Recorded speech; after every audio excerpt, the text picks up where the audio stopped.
Hello everybody. Hopefully you guys can hear me okay. And we're going to do second live today. I feel like George from Cryptos R Us. We're going to talk about Enjin Coin. Let me switch camera and make sure it pops okay. I'm going to give it 1 second. Pops okay. There we are. Boom. Working. The technology's been working really well the last couple of times. So I don't know if it's good or bad, but I'm very happy it is working. So let's jump in. Let's talk about Enjin Coin. This is one of the first altcoins I ever purchased. And I was extremely bullish on the whole NFT space for a whole bunch of reasons. We'll talk about them as well. Now, this is going to go real fast because a lot of material to cover. And I don't want to bore anybody. And remember, price predictions and everything come at the end, as well as conclusions, risks, and all the most important parts. And I have some timestamps below too. So math, money, freedom. Disclaimer, not investment advice. In full disclosure, I own Enjin. Again, one of the first altcoins I bought, and I bought a lot recently as well. So it's fun. So we're going to go through our evaluation process as usual. You know, what it does, value props, longevity, ecosystem, technology, all that type of stuff. You guys know the drill by now. So what it does, real quick, it is an Ethereum token that aims to make it easy for individuals, businesses, and brands to use NFTs, which are non-fungible tokens. And ENJ, which is the Enjin token, is used directly to back exactly what's minted in the Enjin ecosystem. So that is basically what it does. I think most people actually know a lot about NFTs at this stage. Now let's talk about the background and the actual founders. So there's two guys that founded the company. One is a CTO and the other one's CEO. Maxim is on the top and Witek is on the bottom. And Witek was the guy that wrote the ERC-1155 token standard. And this was the first ever NFT code ever written. So again, ahead of their time. Little did they know that people like Raoul Pal would be so bullish in the space. So really good job, guys. And let's go a little bit further. Ranking and how it plays. So Enjin is ranked number 68 after Axie and Mana, which is decentralized. Now Axie Infinity has been blowing up. It's been up 140% over the last 7 days. But it did take a little bit of a breather over the last 24 hours, and the market has been extremely volatile lately. We saw, as you know, Bitcoin going from 29,000 to 40,000 plus in 5.5 days. So it's been quite remarkable. And sometimes the altcoins lag behind, but if Bitcoin falls down, they fall down, and vice versa if they go up. So that's kind of where we are. Now, industry disruption. A little bit about this. Basically, traditional gaming, for those who are gamers out there, it's typically what's called a closed garden. And Enjin is disrupting the gaming industry by introducing open ecosystem where things that you buy in a game can be taken to other games. Real simple. You buy a sword or a piece of real estate in a virtual world. In some cases that are part of the open system, you can bring it from one to another. We'll talk more about the partnerships in a minute as well. Now, basically, when you talk about assets, within Enjin, they make it possible to represent in-game virtual items out of the game, as I mentioned. So there could be characters, objects, currency, real estate, achievements, you name it. And this is really has blossomed. You know, the virtual world games have been around for a long time, but ever since C19 has hit, I think there's been a huge move towards kind of doing things in these new virtual worlds, and buying things in them has also become a huge area as we go forward. So let's talk about the value props of this platform. Basically, within traditional games, as we mentioned, players don't have any ownership of digital assets, but Enjin allows them to basically bring them and transfer those assets from one place to another. And in traditional games, that typically is not possible. And that is really the whole thing. Now, they've also come up with a new platform called Efinity, which I'll spend quite a bit of time talking about because that actually confuses things a little bit. So it's not as straightforward as it seems, like just NFTs in a video game. It's a lot more complex than that. So one of the other cool things that they've done recently, and I mentioned this last week in a video, is they are working with the United Nations to help deal with things like the environmental impact, and carbon credits and fairness and helping protect the innocent in this post-pandemic world, alongside the United Nations and International Crime, Justice Research Institute, and a whole bunch of other cool stuff.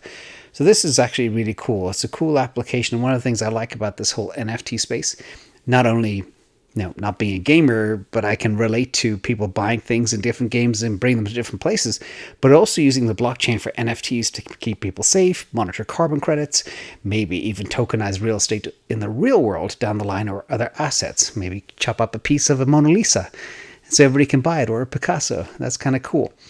So in terms of technology and developers, again, it's ERC-1155, which is developed for the first time to support NFTs and fungible tokens, and it's changing the whole game in blockchain gaming, etc., and doing so much.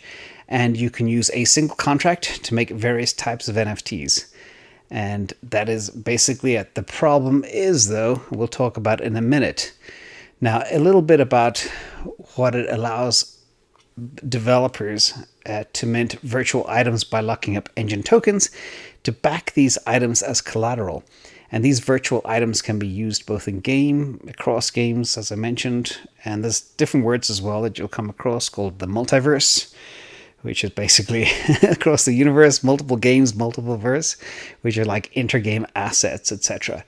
So I'm obviously completely out of my depth here, but that's kind of a little bit about what it's about. Now, this is the interesting twist I hinted at before.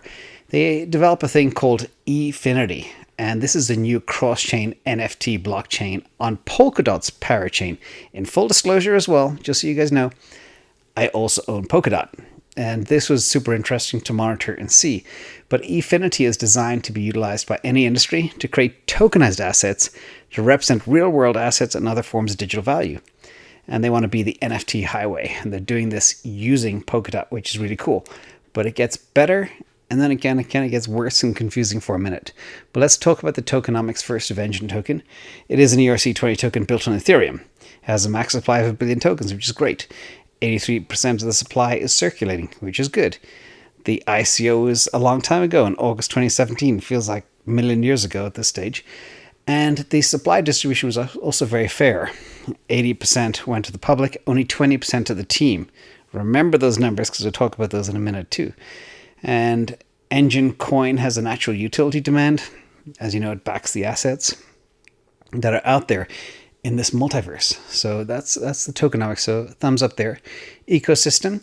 They work with a couple of cool players like Samsung, Microsoft, with games like Minecraft and Azure Space. And if you have kids, you probably know a little bit about these games. And they have 20 million users split across 250,000 gaming communities. So it is well adopted, kind of a leader in the space, which is also good. And again, gaming is only getting more popular as time goes on. And we've seen that explode with things like Axie Infinity too. Now, in terms of growth and longevity, they've been around, as I mentioned, since 2017. They raised 21 million. Mainnet launched in May 2020. And it is the earliest known project working in the NFT space, and they got some really solid backers as well. So let's jump into the risks. So this is probably one of the most important slides. Now, think of the biggest risk to Enjin holders. And that's what we're trying to get a hold on. Exactly what's going on here. The platform does have issues with scalability and high fees due to being built on Ethereum. So for example, if you buy a sword in a game for $1 and it costs $2 or $5 gas fees to transfer that to another platform, it gets impossible to actually operate. And that's one of the reasons why I believe Enjin have started working with Polkadot to make it more scalable rather than wait for Ethereum 2.0, which will solve some of those gas fee issues. Now, in terms of other key things that we need to look at here, a lot of games, decentralized games now, are beginning to create their own NFT solutions rather than relying on an Enjin due to scalability and fees. And other shortcomings, the Enjin company is working on Efinity, which is kind of confusing. It has its own token, and a lot of people are confused. Like, what does it mean for me if I own Enjin? What is EFI, which is the Efinity token? And they had a separate ICO, which is also a little bit concerning. So what does this all mean? And it is, to some, unclear as mud. And there's not a lot of material at this. So let me try and paint a simple picture as to what's going on. So the Enjin Coin, the holders can earn EFI, which is the Efinity token, through staking and minting. But the question is, why do they have a separate currency? Why didn't they just do this with Enjin Coin? Well, we know The Ethereum platform has been a little bit problematic, a little bit of scalability issues, gas fees, etc. So they decided to build a brand new chain, blockchain, and they're doing this using Polkadot. So all of the stuff on the left that handles utility and governance is on the Efinity network. And if you own Enjin, you can stake it for EFI as you go forward. So the question is, what's going to happen next? I guess people will buy Enjin to stake to earn Efinity. And every NFT apparently also on Enjin will generate EFI in a passive way as we go forward. But a lot of this is still unclear. I don't know what the fees are. Some of it sounds too good to be true. Some of it sounds very complicated. Now, the real opportunity is Polkadot is not built to replace Ethereum, but to improve and complement it in the same way that Efinity is designed to really supercharge not only the Ethereum NFTs, but also NFTs from any blockchain. And this is one of the cool things that I love about Polkadot and why I invest in Polkadot is because they have these parachains. And this, apparently, this EFI token is the first ever, what they call a paratoken, to be built on Polkadot. So we'll see if this actually works. But this turns the whole Efinity and elements of Enjin into a multi-chain type platform, which is good. Now, a question I always get is where to buy. Well, you can buy this all over the place. You can buy Enjin on Binance, blockchain.com, Voyager, BitHub, Coinbase, Gemini, Swissborg, all over the place. It's widely available. It's not like one of those obscure coins that's hard to find. Now, let's talk about the chart, the numbers, the price predictions as we go forward. So first of all, the chart here, you can see that it was flat for the beginning of its life at around 18 to 20 cents for the longest time. And then it exploded in March and April of 2021 to up to $4. And it fell back to 90 cents over the last 2 months because of the down market. And it recently just spiked back up to $1.30. Now, I'm into Enjin at $1 twice. And we'll see where it goes from here. Now, the price predictions, I pull in all the price predictions from the top analysts. We have Wallet Investor, Crypto Price Prediction, Trading Beast, Digital Coin, Crypto Group, Digital Coin Price, and Investor Place. And there's a whole bunch of smattering of different types of numbers from all over the place. But you can see here in 2021, the estimations range anywhere from $6, $7 down to about $1.87. So a lot of people think minimum at the end of the year, Enjin should be around $2. Now remember, it was at $4 8 weeks ago. So we'll see where it goes. 2022, again from $3 to $5. 2023, about $2.76 up to $6 and change. 2024, some like Digital Coin was very, very low at $2.89. And 2025, again, you've got big variations from $3 up to $36. And then Crypto Price Prediction 2030 has it at $75. So we'll see. The most important one is mine, of course. These are my predictions. And again, this varies a lot. The big risks that I did want to point out is we don't know what this Efinity impact's going to be. We don't know how many people will stake their Enjin to earn EFI. EFI is deflationary, but their tokenomics is not as good and not as fair or equitable as the tokenomics of Enjin Coin. That's very important to know. So I don't know how far this is going to go with EFI, but we'll see. Hopefully it won't be a cluster. Now, in terms of what I believe we should be able to hit $4 again, $3.99 at the end of this bull market, which might roll into early next year. It looks like a much longer cycle. 2022, I've got about $5, 23 about $7, 2024, nearly $10, and up to 2025, $14. I didn't go beyond that because the whole NFT space has so many unknowns, and even the Efinity thing, I'm not even sure where it's going to go. So literally what I do imagine, if you can buy Enjin at $1 and it does go to $4 at the end of this market, definitely take your money off the table or more and then see where things go, see where things pan out. But it is a leader in the space. It is doing very well. It's widely adopted. I'm still a little bit perplexed by these two different platforms, the Efinity and Enjin. So conclusion to wrap up, and I'll open up to a quick Q&A because I'm losing my voice. First of all, Enjin is very innovative, and this decentralized gaming space is a huge area. It's bringing NFTs to gaming by allowing all developers to really tokenize in-game assets. Obviously, it's the first NFT-focused project of its kind.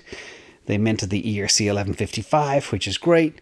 And Enjin is working to build out Efinity to bring NFTs to other industries and applications. Like I mentioned, we don't know where all this is going to go, but I was really hopeful that they would be able to bring the NFT concept to tokenize the real world, like real estate, art, all that other type of stuff. And I still believe maybe Efinity can do that, but I'm still not sure exactly how the staking will work between the old world. Now, that being said, if you pop back in here for a second, I'm a holder at $1, which is not bad. I am hoping and optimistic that there will be much more accelerated path towards tokenization of the future. So that's it. So again, buy it if it gets close to $1.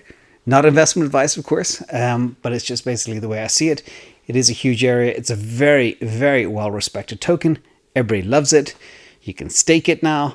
And it's just the jury's out on exactly where this whole Efinity thing will go. But net, it is a thumbs up from me. But I wouldn't be buying it at $4. That's for sure. So let me just pop out the chat and open up to Q&A, because I tried to go through that as fast as I could, and hopefully I did. And I didn't lose anybody in the process. Let me just switch camera and see if we have any good questions. And I won't make this too long today, I promise everybody. So we do have a question from Alpha Jester. Hey James, would you recommend swapping some slower moving altcoins such as Algorand or Cosmos into Solana, maybe Ethereum, as a safer long-term investment? That's a very good question. You've got to always look carefully at how you manage your portfolio, because there are fast horses and there are slow horses. Some things bounce quicker than others. Some things lag behind. But if you look at things like Solana, they have already shot up, from 18 to $30 in no time.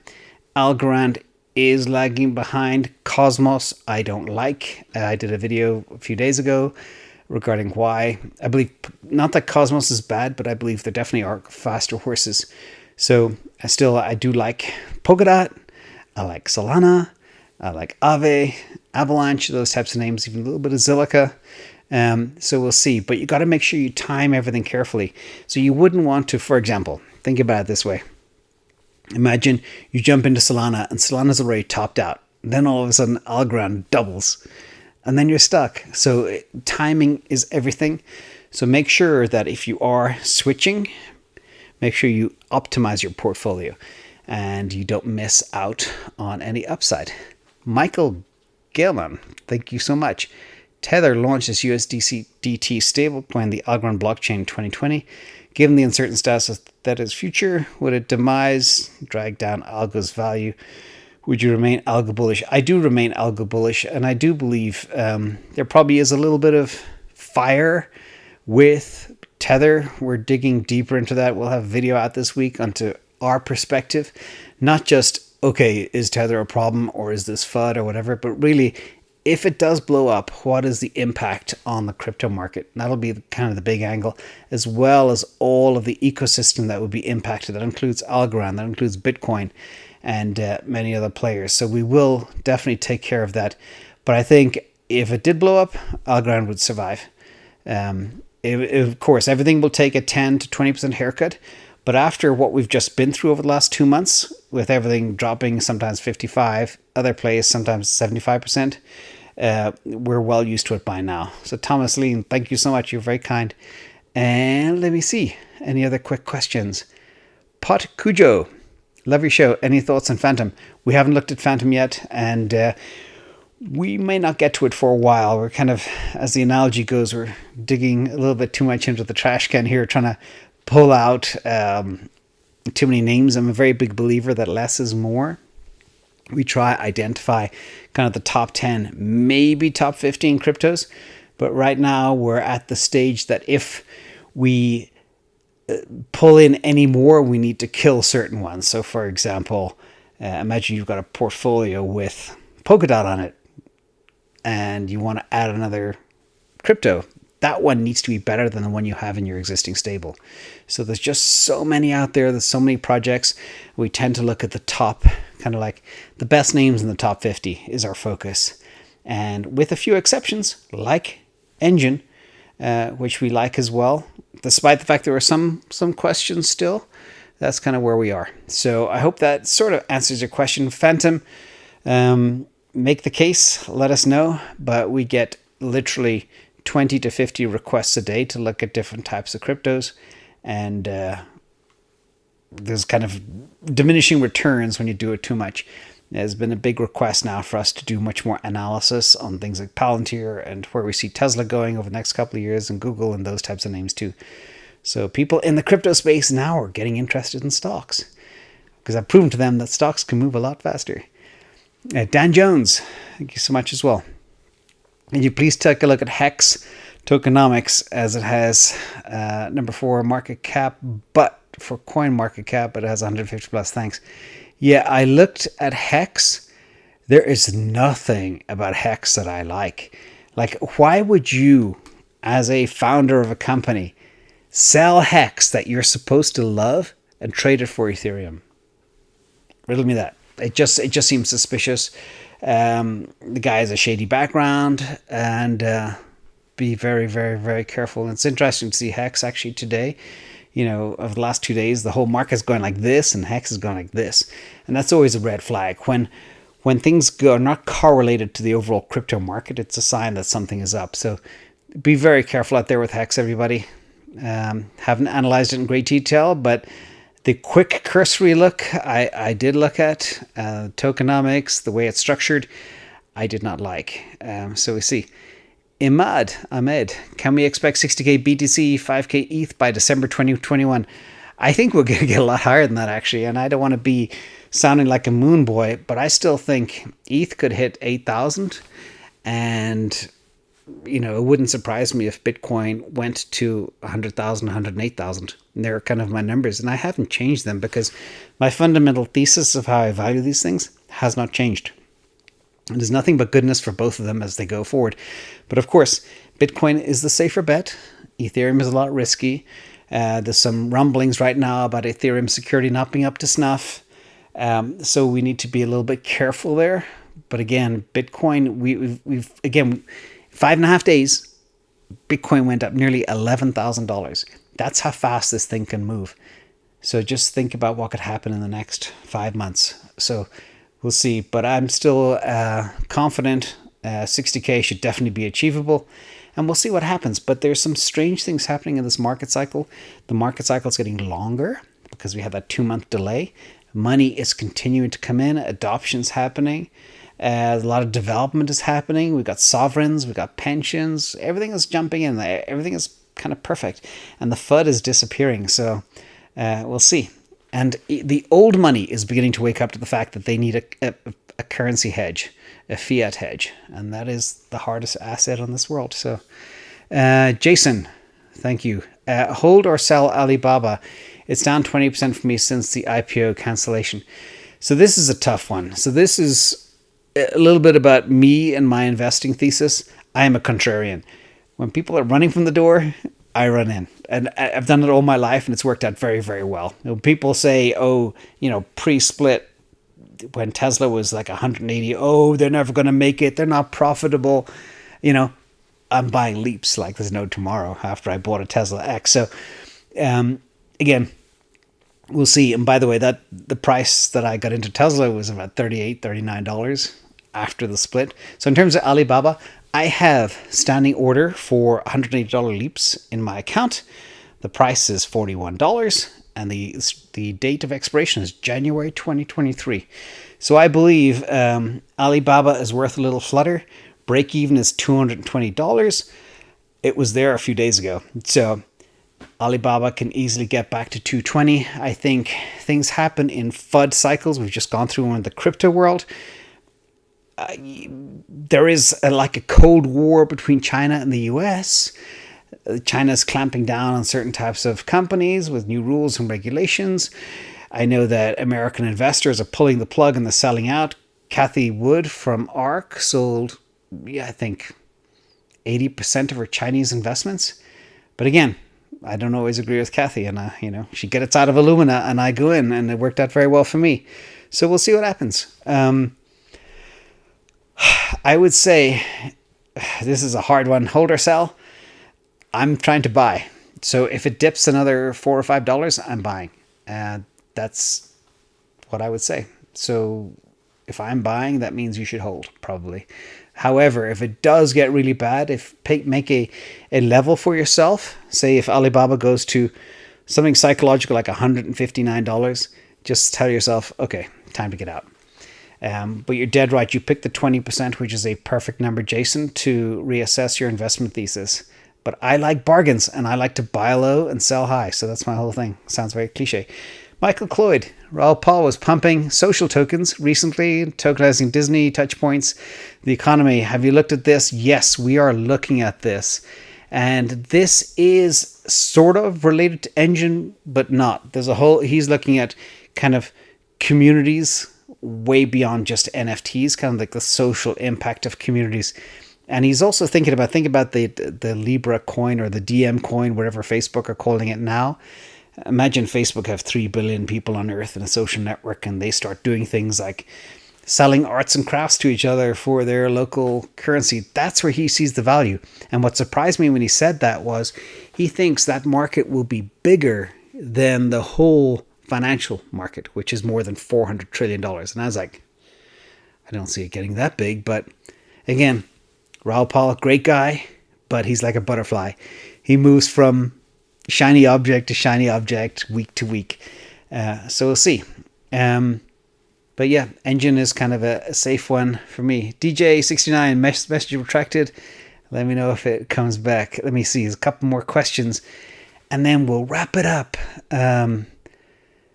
Thoughts on STMX? That's StormX. Every time I say I don't like StormX, I get into trouble. Just Google it. Is StormX a scam? And see what happens. Preston, thank you so much for the likes. And by the way, if you like this type of raw, objective content, please subscribe. Somebody's telling me you're not asking people to subscribe or like. Okay, well there it is. What's a better alternative to Cosmos? Thanks. Tons of stuff. So I tend to still, despite all of, again, the DeFi FUD right now, I like Polkadot, I like Aave, I like Solana. Those types of names, Avalanche, even little Zilliqa. These are all good names that I think are better to Cosmos. Cosmos is good. I love the technology. I love the ecosystem of the program, but I just don't like the tokenomics. I don't like the way the investors and the owners have structured everything. Bad strategy. Thank you for all you do. Hard work and enjoy, Winston. Thank you so much too. Yes. Yeah, the bear was incredibly popular. And I thought it was kind of timely, to get a bear into the situation because of the market. So, Mickey Choi, thank you so much as well. And just a reminder to everyone, all these donations go directly to animals, like everything else. So, Mojo Hand. Oh, just to thank you for your incredible work and calm demeanor. Let's sponsor a red wolf next. Are they those little ones? We will see. We have a lot of demand. I personally, the next thing we're trying to do and trying to organize is orangutans in Indonesia who are very endangered, but they're hard to sponsor. But we're kind of doing that, and we'll check out red foxes as well. Thank you so much. Or sorry, red wolf, not red fox. Okay, everybody. Billy Elliot, thank you so much for that. Smash the like. I wonder, are you the Billy Elliot from the movie Billy Elliot back in the day? I have a Zilliqa price prediction as well. Another question that came in there. Check out my Zilliqa video. It's in there, detailed as well. And Theta review still coming. DJ69, yes it is. So I know what Theta is. We're just assessing it. We're also trying to find a way to do quicker assessments of tokens to be able to get to a yes or no much faster rather than going through a whole digest, because it takes an awful long time to go in. And we're going to try look at some of the key factors that we look at, like tokenomics and insiders and backers and business model and competition and where they stand, without going too deep. So we'll see if we can get there as well. But Theta is very important, as I know, because somebody said to me, I think in a comment, is like, you're a YouTuber, you haven't analyzed Theta yet. But Theta's outside the top 20, and there's a few little things that we don't quite like about it, but we will check. And Thorchain for 3 hacks, exactly. So remember, very risk averse. If something has, I actually had a limit order in for Thorchain. It's a funny story. Last week, at $3.01, and it fell to $3.016. So I missed it by 0.6 of a cent. And I was very happy because it did spike to 450, then it tanked all the way back down again. God knows where it is now.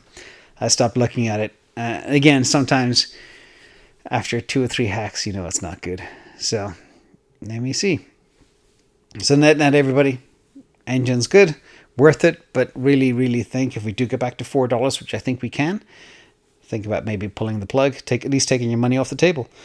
Energy Web. Everybody asked about Energy Web token. It's too small. It's too small for us to look at. A lot of people are looking. So big thank you. Big thank you, Mac Cloyd, as well for the donation. And again, when 100 people ask me at the same time, what do you think of Energy Web? And people message me and put comments, that tells me it's been shilled too hard and it's a scam.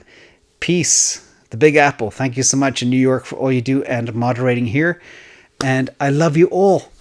Back to our usual programming tomorrow, depending on exactly where we go and what type of TA stuff. It might be TA Tuesday or we might do news because this market's moving really, really fast. So Algo.